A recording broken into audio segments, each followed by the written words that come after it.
हरे कृष्णा। तो आज तीसरा एपिसोड पुरुषोत्तम मास की कथा का, बहुत पवित्र पुण्यशाली और हमको बहुत भक्तों के लिए विशेष ये मंत्र बहुत प्रिय है, क्योंकि ये भगवान पुरुषोत्तम के इस मंत्र के इस महीने के पति है और पूरी शक्ति है इस मंत्र में। जो इस महीने में जो सेवा पूजा करेगा तो उसको अनगिनत लाभ मिलेगा। हमने देखा कि एक बार नदी में स्नान करने से 12,000 साल तक गंगा में स्नान करने का तब मिलेगा। तो ये बहुत ही ग्लोरियस है और भक्तों को बहुत प्रिय है, क्योंकि ये भगवान की कथा के साथ जुड़ा है और भगवत धाम ले जा रहे हैं, हमको पूर्ण रूप से शुद्ध बनाता है, तो इसलिए भक्तों को बहुत प्रिय है। तो हम आगे ये कथा का चालू करेंगे। तो नैमिषारण्य में सुध गोस्वामी एक दूसरी और पुराण का इतिहास बताते हैं। दूसरी कथा, जो एक हरिधनवा का नामक राजा था, जो चित्रधनवा का पुत्र था। हई राज्य में शासन करते थे वे। हरिधनवा बहुत प्रसिद्ध थे, वो विश्व में बहुत प्रसिद्ध थे उनके अच्छे गुणों के कारण। वो सत्यवचनी थे, सभी धार्मिक सिद्धांतों का पालन बहुत कड़काई से करते थे और बहुत ही कम उम्र में वैदिक मार्ग का पालन करते थे।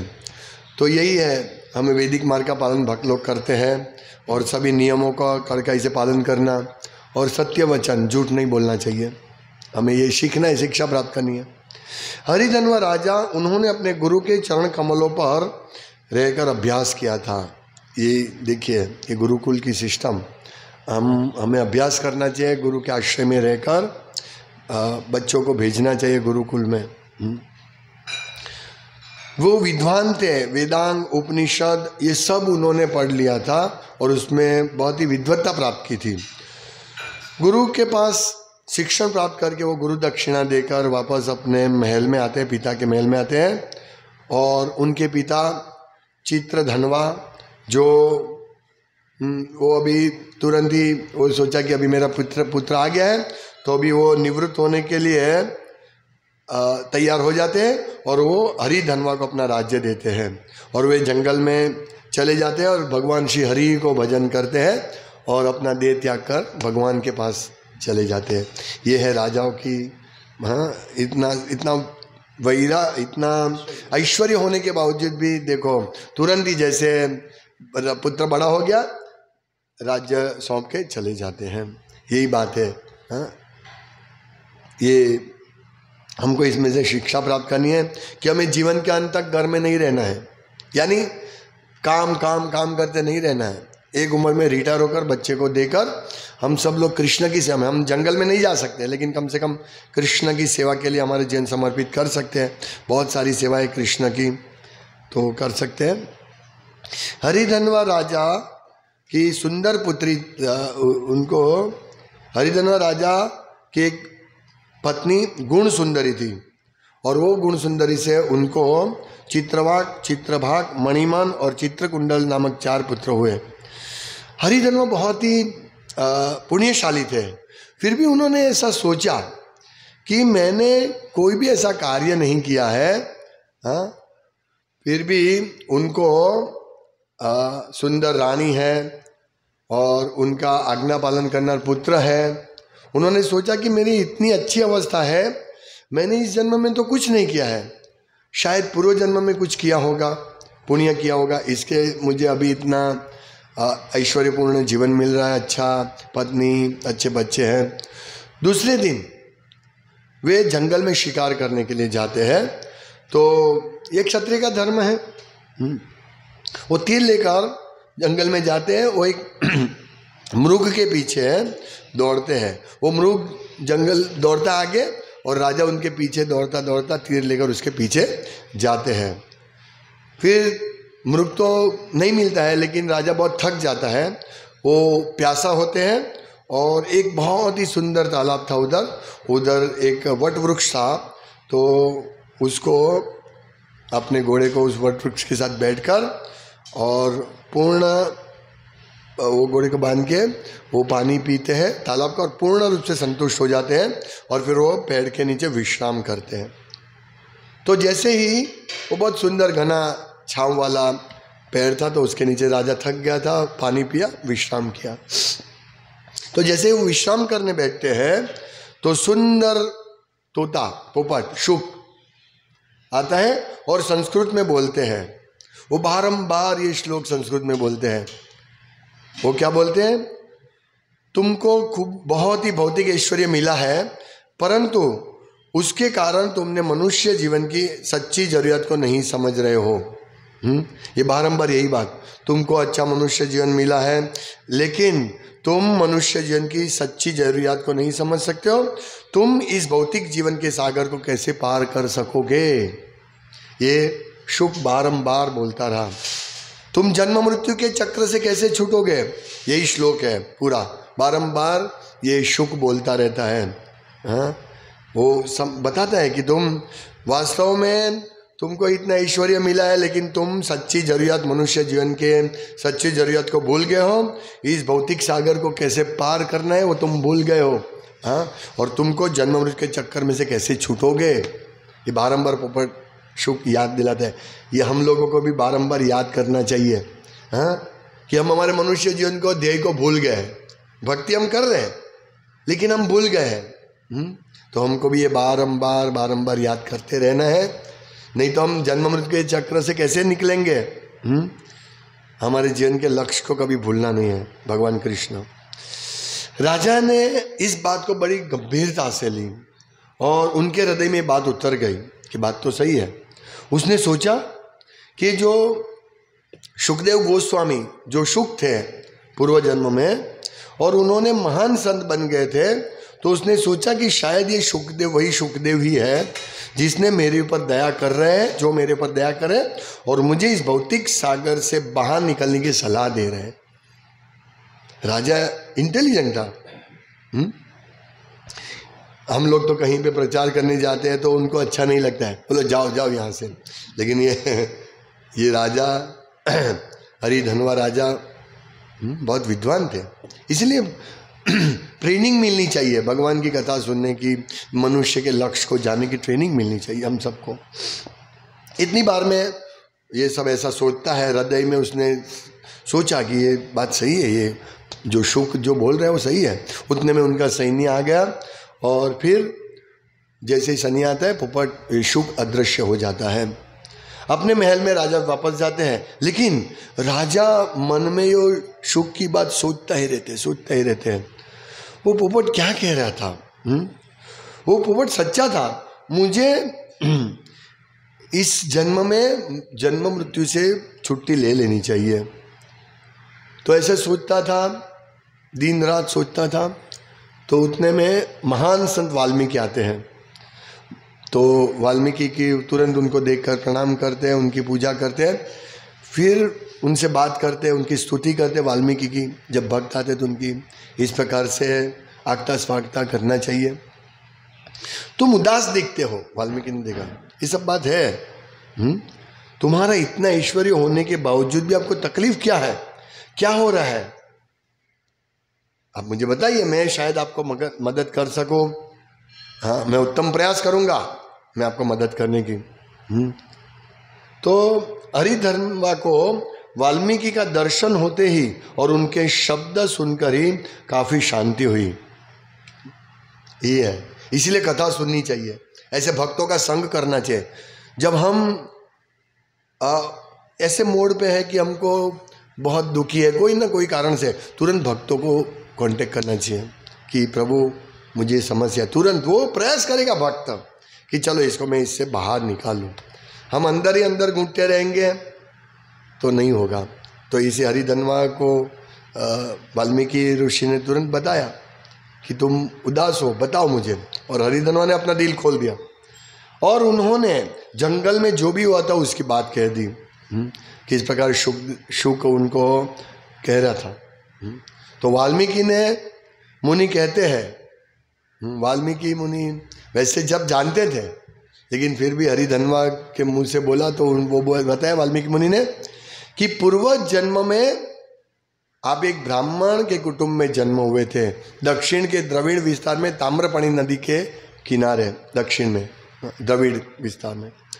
आपका नाम सुदेव था, आप पुण्यशाली, ईमानदार, आत्मसंतुष्ट ब्राह्मण थे। और ये ब्राह्मण के लक्षण है, ब्राह्मण पुण्यशाली होता है, आत्मसंतुष्ट होता है और ईमानदार, गलत नहीं करेगा वो।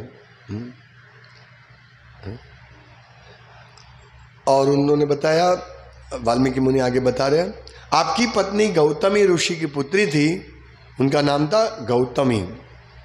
आप सभी धार्मिक सिद्धांतों का पालन कर रहे थे और पत्नी भी आपको बहुत अच्छी समझदार थी और आपको साथ सहकार दे रही थी। इतना पुण्यात्मा होने के बावजूद भी आपको कोई पुत्र नहीं थे। ये हरिधनवा को वाल्मीकि ऋषि उनके पूर्व जन्म की बात कर रहे थे। आपने एक दिन अपनी पत्नी को अपने दुख की बात कही जो वो भी समझ रही थी। आपने कहा कि हमारे जीवन व्यर्थ है क्योंकि हमें एक भी पुत्र नहीं है। पुत्र वो होता है जो पुत नामक नरक से हमको बचाए, तो ये पुत्र का जवाबदारी है। पुत्र माँ बाप को पुत नामक नरक से बचाते हैं, तो ऐसा पुत्र हमें नहीं है। तो ये पुत्र का भी बहुत कर्तव्य है, बड़ा कर्तव्य है कि वो भक्ति करे ताकि उनके माँ बाप नरक से जाके बचे, नरक में जाने से बचे। आजकल को माँ बाप बेटे को ऐसी ट्रेनिंग नहीं देता है और बेटा भी एकदम बदमाश हो जाता है। वो बदमाश पिता माता को क्या नरक से छुड़ाएगा, है ना। इसीलिए भक्तों की ये उत्तरदायित्व है, जवाबदारी है कि अपने आश्रितों को वो जन्म मृत्यु के चक्र से छूटे ऐसा बनाए, उसको ऐसी ट्रेनिंग दे। तो उन्होंने बताया कि ये जो पुत्र है वो माँ बाप को पूत नामक नरक में जाने से बचाते हैं। हमें पुत्र नहीं है तो हमें जीने का क्या फ़ायदा, मैं अभी तुरंत ही मर जाता हूँ, अपने शरीर को त्याग कर देता हूँ। पत्नी देखिए बहुत सुशील और वो भी विद्वान थी, ब्राह्मणी गौतमी। उन्होंने कहा, है भी आप ऐसी बात मत कीजिए, आप वैष्णव हैं, आप धैर्य रखिए, इतने उदास मत होइए, आप धैर्य रखिए। भगवान जगन्नाथ जो कि पूरे विश्व के नाथ है, उनका स्मरण कीजिए, आप उनके भक्त हैं, आपको उनकी पूजा करनी चाहिए और उनसे पुत्र को मांग करनी चाहिए। वो देखो, एक पत्नी किस लिए जरूरी है? पत्नी इंद्रिय तृप्ति का साधन नहीं है, सिर्फ पत्नी पुत्र देती है और यदि पुत्र नहीं होता है तो भी पत्नी पति को सहकार देती है। आज तो पत्नी काम करने जाती है तो क्या पति को सहकार देगी? इसीलिए एक पति और पुत्र को क्या ट्रेनिंग मतलब उसका पालन पोषण करेगी। इसीलिए स्त्री को काम करने नहीं जाने, उसको पति को संभालना है, बच्चे को संभालना। बोलते हैं कि 2-3 दिन पहले एक माता जी ऐसे प्रश्न कर रहे थे दूसरे ग्रुप के, मुझे बोला प्रभु जी हम लोग तो कमाने के लिए जाना पड़ता है क्योंकि अभी इतनी महंगाई है। नहीं, महंगाई नहीं है, आपने अपना खर्चा बढ़ा लिया। हाँ, आपके घर में जो जरूरत नहीं वो सब ला के रख दिया। आपको छोटा घर की आवश्यकता थी, आपने बहुत बड़ा घर बना दिया, उसका हफ्ता भरने के लिए पति पत्नी दोनों को कमाने जाना पड़ेगा। हाँ, आपने इतना अपना अनावश्यक चीज को ग्रहण कर लिया है, इसीलिए स्त्री को कमाने जाना पड़ता है। और स्त्री कमाने गई, खत्म हो गया सब, घर में पति पुत्र को कौन संभालेगा? तो ऐसा है, ऐसी पत्नी स्त्री को ऐसा बनना चाहिए। हम सबको ये ज़्यादा कमाने के पीछे नहीं पड़ना चाहिए। पति कमाता है, मैंने उन माता जी को बताया कि यदि घर में तकलीफ हो रही है तो एक टाइम खाओ, पर स्त्री को कमाने के लिए मत भेजो। पूरा एक तो मनुष्य जीवन मिला है, वो पूरा मनुष्य जीवन खत्म हो जाएगा, नाश हो जाएगा। इसीलिए पत्नी का बहुत बड़ा जवाबदारी है पति को सहकार दे। ऐसी स्थिति में पति को सहकार दिया ना ये गौतमी ने, ये गौतम ऋषि की पुत्री थी। सुदेव ब्राह्मण ने सलाह का स्वीकार किया, यस। तो ये है पति पत्नी का ये संबंध वास्तव में। अभी तो क्या है, पति के पास अलग मोबाइल, पत्नी के पास अलग मोबाइल, वो एक सीरियल देखता है, वो दूसरा सीरियल देखता है, दोनों साथ में बैठते ही नहीं है। तो क्या करेंगे? पत्नी कोई दूसरे के साथ लफड़े में चली जाती है, जॉब करते हैं तो ऐसा होगा। पति भी जॉब करते, वो भी किसी से आक्रोशित होगा क्योंकि वो धार्मिक नहीं है, धर्म की पढ़ी नहीं है और पूरा दिन मोबाइल देखता रहता है, तो यही होगा। पति अपने इसमें मस्त, पत्नी अपने में मस्त, और दोनों का झगड़ा होगा। तो कहाँ से इतना सुंदर चारित्र्य वाली पत्नी, सुशील कन्या कहाँ इसमें मिलेगी? लेकिन भक्त को अपनी पत्नी के साथ अच्छा व्यवहार रखना चाहिए, हाँ, और पत्नी को भी पति का सेवा करके उसको प्रसन्न रखना चाहिए, उसको कंधे से कंधा मिला के मदद करनी चाहिए। ये तो पति को थोड़ा तकलीफ हो गया तो चलो मैं विच्छेद, लग्न विच्छेद, छूटा छेड़ा, तलाक दे देते हैं। यहाँ देखो, ब्राह्मण, ना तो ब्राह्मण ने ब्राह्मणी को तलाक दिया है कि जाओ, मुझे कोई पुत्र नहीं हो, जाओ। ये हमारी संस्कृति है, ये सभ्यता है। ऐसी है कि पत्नी जब कन्या को विदाई देते हैं पिता माता, कन्या अपने घर से गई तो उसकी अर्थी वही उसके ससुराल से ही निकलनी चाहिए, पति के घर से ही उसकी अर्थी निकलनी चाहिए। ये है नियम।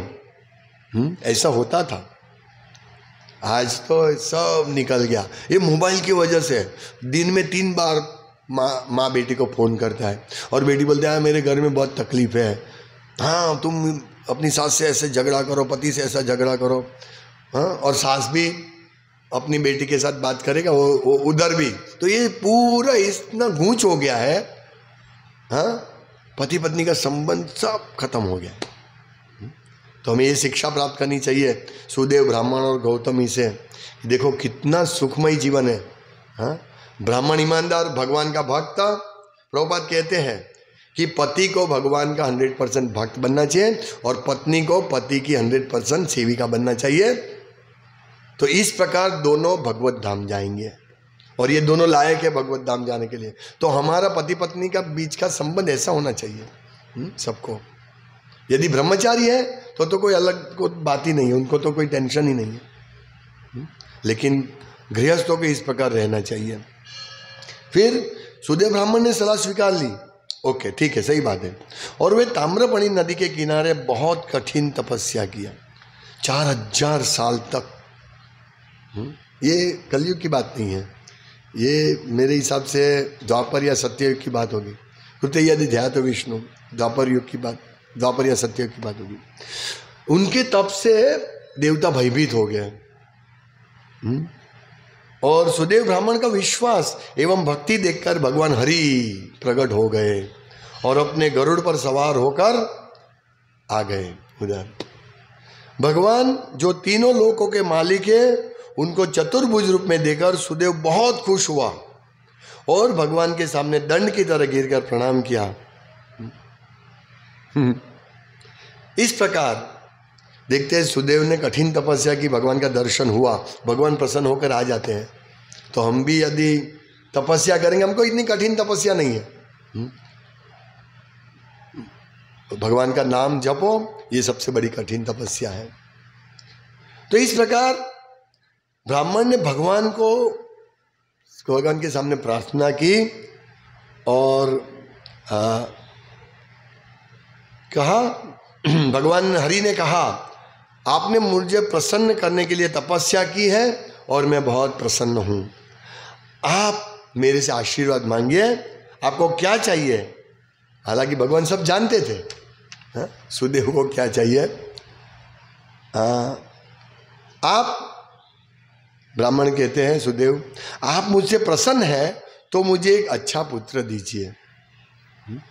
हरि कहते हैं कृष्ण विष्णु, आपके ललाट से देखकर मैं कह सकता हूँ कि आपके पूर्व जन्म में कुछ पाप कर्म आपने किया था जिससे आपको 7 जन्मों तक पुत्र प्राप्त नहीं होगा। भगवान कहते हैं आप दूसरा वरदान मांगिए। तो ये सुनकर ब्राह्मण मूर्छित होकर गिर गया और सूखे पेड़ की तरह जोर से गिर गया। गौतमी भी यह सुनकर जोर से रोने लगी। उनकी दयनीय स्थिति को देखकर गरुड़ ने भगवान हरि को कहा कि आप इनको पुत्र दीजिए। भगवान के भक्त भगवान से भी ज्यादा दयालु होते हैं। भगवान हरि ने कहा गरुड़ को कि मैं आपको शक्ति प्रदान करता हूं और आप इसको पुत्र प्राप्ति का आशीर्वाद दीजिए। गरुड़ को कहा। तो गरुड़ अपने पंखों से मूर्छित ब्राह्मण को हवा डालकर उनको पुनः होश में लाते हैं और गरुड़ कहते हैं, मेरे मालिक श्री हरि के आदेश से मैं आपको वरदान देता हूं कि आपको एक बहुत ही गुणशील गुणवान पुत्र प्राप्त होगा जो मेरे समान गुण संपन्न होगा। गरुड़ महाराज देखो, यदि भक्त तप करता है, भगवान को प्रसन्न करता है, तो भगवान ही तो प्रसन्न होते हैं। उनके भक्त भी, उनके गरुड़ महाराज भी प्रसन्न हो गए। उन्होंने भगवान को कहा कि इनको पुत्र दीजिए और भगवान ने उनको शक्तिवान बनाया ताकि गरुड़ महाराज पुत्र दे सके। देखो भक्ति करने का कितना बड़ा लाभ है। लोग ये छोड़ के इस संसार में दूसरे लोगों की सेवा करने के लिए विफल सेवी नु कृपण दुर्जन चपल सुख लागी रे, ये चपल सुख के लिए एक क्षणिक सुख मिलेगा, उसके लिए हम विफल, हमारे जीवन विफल बना रहे हैं। होटल में खाना, शराब पीना, मांस खाना, घूमने जाना अमेरिका, ये सब, अच्छे अच्छे कपड़े पहनना, अच्छी अच्छी गाड़ी खरीदना, ये सब ये चपल सुख है। लेकिन यहाँ सुदेव ब्राह्मण और ब्राह्मणी का तो सुख तो देखो, भगवान स्वयं प्रसन्न हो गए, उन्होंने तपस्या की थी। तो हम भी तपस्या करेंगे, हमको भी ये सब मिलेगा। कभी कभी भक्त समझते कि हम तपस्या करते हैं, हम भक्ति करते हैं तो मेरा घर अभी अच्छा चलता है, मेरे घर में गाड़ी आ गया, मुझे बैंक बैलेंस बढ़ गया। ये तपस्या का फल नहीं है, ये तो साइड इफेक्ट है। ये मिले तो ठीक है, नहीं मिले तो ठीक है। भक्त इसके पीछे सोचना भी नहीं चाहिए। हाँ, ये सोचना चाहिए कि भगवान की कृपा से मुझे मिला है, लेकिन हमारा ध्येय वो नहीं है। जैसे हरिधनवा राजा भूल गया था जीवन का लक्ष्य क्या है, तो इनके ये सुदेव, हरिधनवा के पूर्वजन्म सुदेव की बात हो रही है। तो इस प्रकार आशीर्वाद देकर कि आपको एक अच्छा पुत्र, मेरे जैसा पुत्र होगा। गरुड़ महाराज, भगवान हरि गरुड़ के ऊपर सवार होकर चले जाते हैं। हाँ, और सुदेव ब्राह्मण को थोड़े समय के बाद पुत्र होता है जिसका नाम वे शुकदेव रखते हैं। शुकदेव को बचपन से ही सभी अच्छे गुण प्राप्त हुए थे। संतुष्ट, आज हमारे बच्चे संतुष्ट कहाँ है? बच्चे को तो नंबर 1 लाना है, बड़ा इंजीनियर बनना है, डॉक्टर बनना है, ये बनना है, वो बनना है। भक्त किसको बनना है? लेकिन यहाँ सुदेव का पुत्र शुकदेव संतुष्ट था। तो ये वो वडील, वयस्क लोग, घर के माँ बाप, मित्र, गुरु को उन्होंने संतुष्ट किया था। उनका वर्तन बहुत ही अच्छा था। देवल ऋषि जो कि सूर्य की तरह तेजस्वी थे, वे उनके घर आए और सुदेव और उनकी पत्नी ने जैसे ही देवल ऋषि को देखा, प्रणाम किया और आदर दिया, उनसे प्रार्थना की और उनको बैठने के लिए योग्य आसन दिया। शुकदेव ने भी उन महान संत को प्रणाम किया। ये बच्चे ने भी प्रणाम किया। ये ट्रेनिंग है।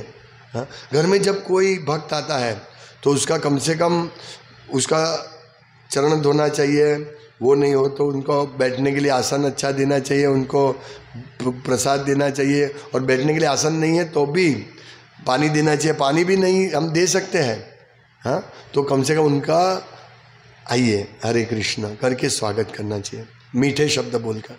ये हमारी संस्कृति है, सभ्यता है। तो शुकदेव ने भी उन महान संत को प्रणाम किया। इतने सुंदर बालक शुकदेव को देखकर देवल ऋषि बहुत प्रसन्न हुए। वो बहुत सुंदर थे, गरुड़ महाराज के अंश थे, लेकिन वे बहुत गंभीर बन गए और उनके माँ बाप को कहने लगे, ये बालक महान व्यक्ति के सभी गुण हैं, लेकिन यह सब व्यर्थ जाएंगे, क्योंकि इसमें एक अयोग्यता है कि वे 12 साल की उम्र में यह बालक डूब के मर जाएगा। ये बोलकर देवल चले जाते, देवल ऋषि चले जाते। ब्राह्मण दंपति बहुत दुखी हो जाते हैं कि ओ हो। और पूरा भागवतम की जो कथा है ना, जो एक राजा, वो क्या नाम, चित्रकेतु राजा की करोड़ रानी थी, हाँ, उनको एक पुत्र हुआ था, ये सब कथा उनको याद करती है और वही बोला कि ये पुत्र सुख का कारण था लेकिन अपने नसीब में नहीं था, इसलिए दुख का कारण बन गया। तो फिर भी वे दुखी हुए, बहुत विलाप किया, लेकिन फिर भी उन्होंने सर्व दयामयी भगवान विष्णु का स्मरण करने लगे और अपना जीवन व्यतीत करने लगे। उन्होंने ये बात मन से निकाल ली और हरि हरि हरि हरे कृष्णा कृष्णा कृष्णा हरे हरे, हरे राम राम राम हरे हरे। हमको हमारा जीवन में जितनी भी समस्या आती है, कोई भी दुखद घटना होती है, हमें सतत भगवान हरि का गुणगान करते रहना चाहिए, उनके नाम का स्मरण श्रवण कीर्तन करते रहना चाहिए। तो अपने मन से उन्होंने बात निकाल ली। लेकिन एक दिन शुकदेव जो 12 साल का था, तब वो पूर्व निर्मित कर्म के हिसाब से वे एक तालाब में अपने मित्रों के साथ स्नान करने गए और वो स्नान करने रहे थे। तो समय ने यानी काल ने उसको लात मारा और पानी में अंदर फेंक दिया और उसका मृत्यु हो गया। मित्रों ने उनके माँ बाप को सूचित किया। इस मित्रों जो बहुत दुखी हो गए और बहुत ही ये करके दुखी होकर एक उनका फर्ज था, तो उन्होंने माँ बाप को इन्फॉर्म किया। उनके माँ बाप दौड़ते हुए टंकी के पास आए और उनके मृत शरीर को देखा और सुदेव उनके मृत शरीर को लेकर चुंबन करने लगे और शोक करने लगे और बोलने लगे, शुकदेव चलो उठो उठो, हम तुम्हारी राह देख रहे हैं। जब तक आँख खोलोगे नहीं और हमारे साथ बात नहीं करेंगे तो हम भी हमारा प्राण त्याग देंगे, हम हमारे घर नहीं जाएंगे, यही प्राण त्याग देंगे। ऐसे शोक पूर्ण बोलते हुए सुदेव ब्राह्मण हरि हरि हरि हरि ऐसा विलाप करते हुए हरि हरि हरि का नाम बोलने लगे। और हरि हरि हरि बोलते हुए वो विरह की पीड़ा में इतने डूब गए कि बहुत बड़ा तूफान आया और बाढ़ आई और पूरा वहाँ पानी पानी हो गया। लेकिन उधर बाढ़ आई, लेकिन उनको यह पता ही नहीं चला और वे हरि हरि हरि हरि हरि हरि हरि बोलते बोलते अपना पूरा तीव्रता से बोलते रहे। उनको समय का भी पता नहीं चला और इस प्रकार अनजाने में पूरा महीना एक ही क्षण में पसार हो गया, ऐसा लगा उनको। तो क्या हुआ कि जब वो ऐसे उनका पुत्र मर गया था, उसी दिन उसी समय पुरुषोत्तम मास शुरू हुआ था और वे हरि का नाम जप कर रहे थे, उपवास कर रहे थे, कोई खाते पीते नहीं थे, बस तीव्रता से हरि का नाम लेते थे, उतना उत्कट विरह के भाव में। और वो जागरण कर रहे थे पूरा महीना। तो अनजाने में उन्होंने महान तप किया और सबसे महान धार्मिक कार्य हरि के नाम का जप किया और पूरे पुरुषोत्तम मास में हरि के नाम का जप किया। तो हम कितने भाग्यशाली हैं कि पूरे जीवन भर इसमें पुरुषोत्तम मास में हम पूरे 32-30 दिन हम लोग हरि का नाम जप करते हैं। हरे कृष्णा कृष्णा कृष्णा हरे हरे, हरे राम राम राम हरे हरे। जब महीना पूरा हुआ और बारिश रुक गई तो भगवान कृष्ण स्वयं उनके सामने प्रकट हुए और कृष्ण उनसे बहुत प्रसन्न हुए। स्वाभाविक रूप से ब्राह्मण ने कृष्ण को प्रणाम अर्पण किया। कृष्ण ने कहा, तुमने सोचा भी नहीं था, पर तुमने पुरुषोत्तम मास का पालन किया था, इसीलिए तुम्हारे साथ पुत्र 12,000 साल तक इस भौतिक जगत में रहेगा, तुम्हारी इच्छा में परिपूर्ण होगी और तुमको सभी आनंद देगा ये शुकदेव। तो और अंत में गोलोक में मेरे पास आओगे। तो ऐसा भगवान कृष्ण उनको बच्चे को वापस जीवन प्रदान करते हैं, शुकदेव को। और शुकदेव भी जैसे सो के उठा ऐसे उठता है। सुदेव बहुत प्रसन्न हो गया और देवताओं ने स्वर्ग से पुष्प वृष्टि की। देखिए, ये जो कथा है ये वास्तविक कथा है, ये कोई किसी ने लिखा नहीं है, ये वास्तविक घटना हुई है। नास्तिक लोग नहीं मान सकते हैं। ठीक है, हम क्या कर सकते हैं? हमारे भक्त मान सकते हैं, जो पुण्यशाली जीव है वो मान सकेगा। बाकी वो बोलेगा ऐसा कैसे हो सकता है, 4000 साल तप कैसे कर सकते हैं? 4000 नहीं, 40,000 साल तप कर सकते हैं।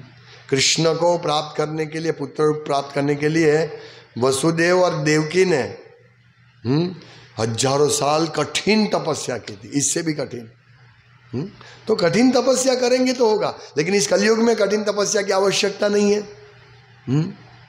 क्यों करे कठिन तपस्या? इतनी सुदेव ब्राह्मण ने जो कठिन तपस्या की, हमको करने की आवश्यकता नहीं है इस पुरुषोत्तम मास में। वो आगे हम बताएंगे क्या क्या करना है। तो फिर गरुड़ भी खुश हो जाते हैं। शुकदेव माँ बाप को प्रणाम करते हैं और सुदेव आश्चर्यचकित हो जाते हैं, ये क्या हुआ? वो समझ नहीं सकते हैं। हमने दुर्भाग्य से अपने पुत्र को गंवाया था, कि कितना सौभाग्य कि सिर्फ मेरे पुत्र ही नहीं मिला, लेकिन आपका दर्शन भी हुआ और वरदान 12,000 साल रहने का हमको वरदान मिला, और अंत में हम उसके बाद आपके पास आएंगे। ये सुदेव भगवान को कह रहे थे कि देखिए आपने, मैं तो मेरे सौभाग्य की सोच भी नहीं सकता, इतना बड़ा सौभाग्य मिला। तब कृष्ण ने कहा, जो भक्तों से जीता जाता है तुम नसीबदार है। तुम नहीं जानते हो कि तुमने उपवास किया और अनजाने में पुरुषोत्तम मास की सेवा की, पूजा की, जो मुझे अति प्रिय है। और भगवान पुरुषोत्तम मास को वरदान दिया था, जो हमने पहले ही भाग में इसकी चर्चा कर ली है। भगवान कितने प्रसन्न हुए थे, हाँ, और उन्होंने बहुत प्रेम से इस पुरुषोत्तम मास को वरदान दिया था। और भगवान कहते हैं कि तुमने इस पुरुषोत्तम मास की पूजा की, जो मुझे अति प्रिय है। खूब लागनी, स्नेह और शोक से मेरा पवित्र नाम का जप किया। इस प्रकार पुरुषोत्तम मास द्वारा मेरा पूजा की, और इस प्रक्रिया मुझे बहुत ही प्रसन्न किया। तो सोचिए भक्त लोग तीव्रता से इस मास में कम से कम पूजा करेंगे तो भगवान हरि कृष्ण कितने प्रसन्न होंगे। हाँ, कृष्ण ने कहा, एक बार ब्राह्मण ने पुरुषोत्तम मास का, एक बार ब्रह्मा जी पुरुषोत्तम मास का पुण्य नाप रहे थे। वेदों में वर्णित सभी पुण्यशाली कार्य और धार्मिक वृत्ति के साथ पुरुषोत्तम मास का पुण्य वेदों में दिए गए धार्मिक कर्मों में भी सबसे ज्यादा है। सभी धार्मिक कर्मों के से भी ज्यादा ये पुरुषोत्तम मास का पुण्य बड़ा है।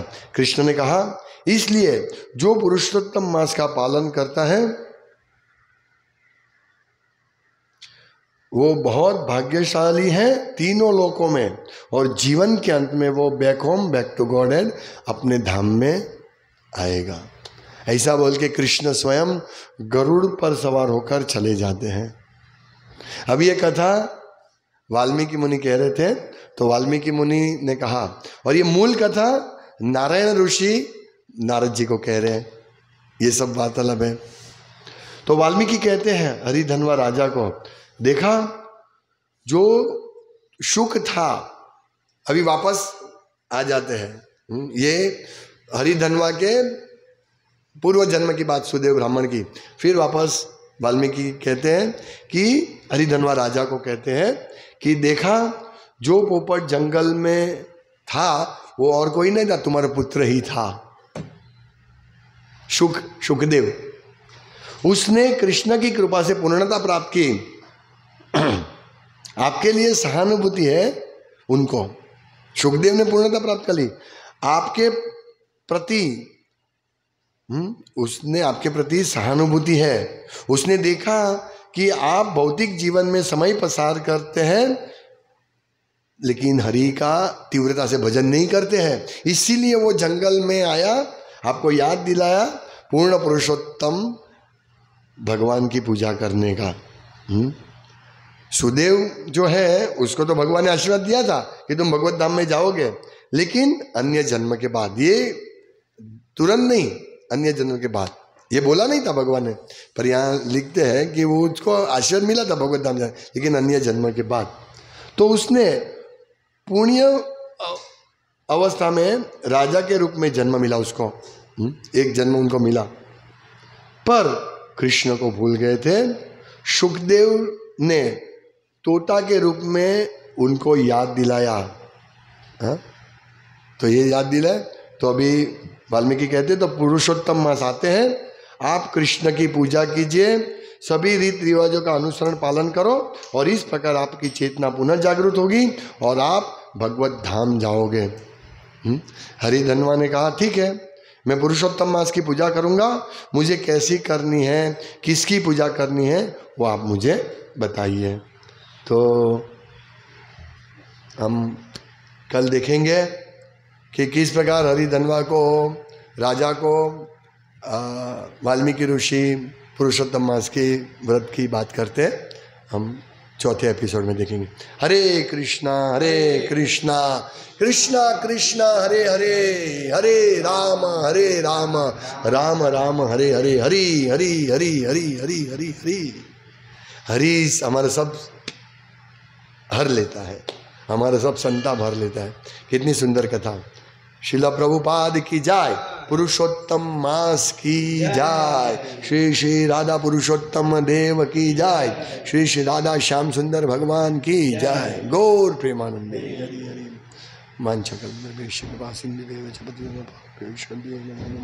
दंती निधाय तृणकम पदियो निपत्ति कृत्वा